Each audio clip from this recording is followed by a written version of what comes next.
داو ښاغلی حیدر بنګس صاحب چې ډېر خوندور کلام ترې موږ واورېد. د مشاعرې په دې برخه کې اوس جهاد ګل حنیف له د پښتو په دې ټپه باندې مایک ته د راتلو بلنه ورکوم چې د مخې لرې شئ لار راکوي، د مخې لرې شئ لار راکوي. زه مسافر لالي له غېږه ورکوم. ښاغلي محمد حنیف، ښاغلي جهاد ګل حنیف له بلنه ورکوم چې راشي او موږ په خپل کلام باندې لمانځو.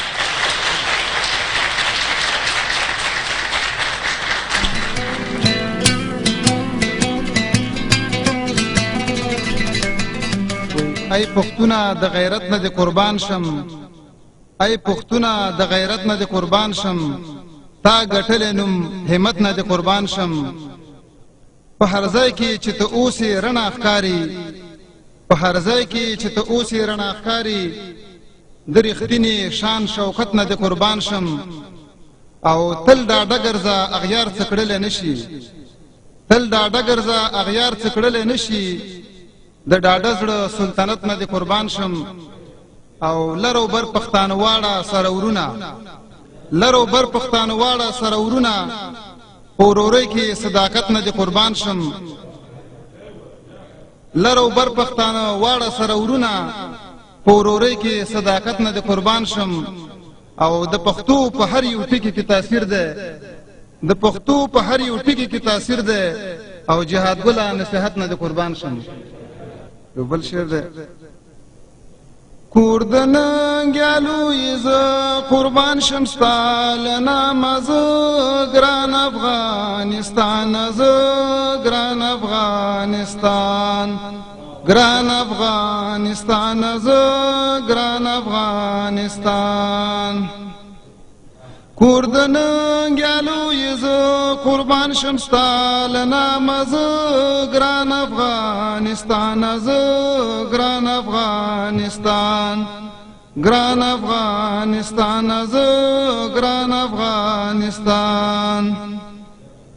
هر بچه زمری لري تو تاریخ ژوندی لري، هر بچه زمری لري تو تاریخ ژوندی لري. ستا په نامه تېر یمه له سره او له ځانه، زه ګران افغانستان، زه ګران افغانستان. کور د ننګیالو زه قربان شم ستا له نامه، زه ګران افغانستان، زه ګران افغانستان. ته د شاه ظلمو کوري، ته د میلمنو کوري، ته د شاه ظلمو کوري، ته د میلمنو کوري. نوم دی آریانا باختر او زار د خراسان، زه ګران افغانستان، زه ګران افغانستان. کور د ننګیالو زه قربان شم ستا له نامه، زه ګران افغانستان، زه ګران افغانستان. سترګې وتلې دي چا چې بد کتلې دي، سترګې وتلې دي چا چې بد کتلې دي. ماتې یې خوړلې په دین یمه خپېمانه، زه ګران افغانستان، زه ګران افغانستان. کور د ننګیالو زه قربان شم ستا له نامه، زه ګران افغانستان، زه ګران افغانستان. هر افغان غیرت لري، شان لري، شوکت لري، هر افغان غیرت لري، شان لري، شوکت لري. اورما شیرونه د جهاد شیرین زبانه، زه ګران افغانستان، زه ګران افغانستان. کور د ننګیالو زه قربان شم ستا له نامه، زه ګران افغانستان، زه ګران افغانستان.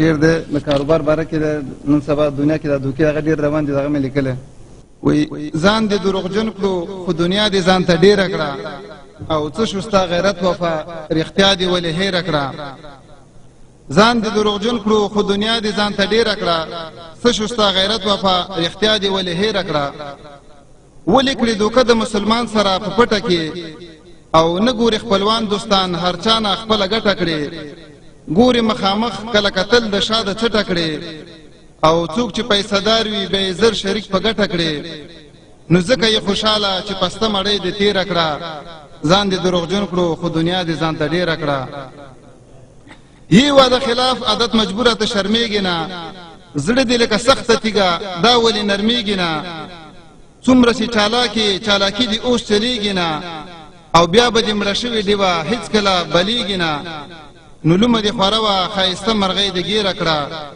ځان دې دروغجن کړو خو دنیا دې ځان ته ډېره کړه سپینه یې وینا ده نه د تا او نه د ده وایي سوچ ورباندې وکړه چې ترخه او که خواږه وایي او زړه یې چې راتنګ شي حقیقت به ولې نه وایي او غوږ شه جهاد ګل ته چې د شعر په ژبه څه وایي نو کمانه نه شرمېږي د الله نه خو لږ ویره کړه ځان دې دروغجن کړو خو دنیا دې ځان ته ډېره کړه داو ښاغلی جهاد ګل حنیف صاحب چې ډېر خوندور کلام تې موږ واورېدو دې شاعرونو سره دا نننۍ مشاعره سره ته ورسېده موږ سره نور ډېر شاعران ملګري دلته ناست دي په راتلونکي هفته کې به نوې مشاعرې سره زه نزار یوسفزی ستاسو په خدمت کې حاضرېږم د هغې هم په لوی او مهربانه خدای سپارم د خدای په امان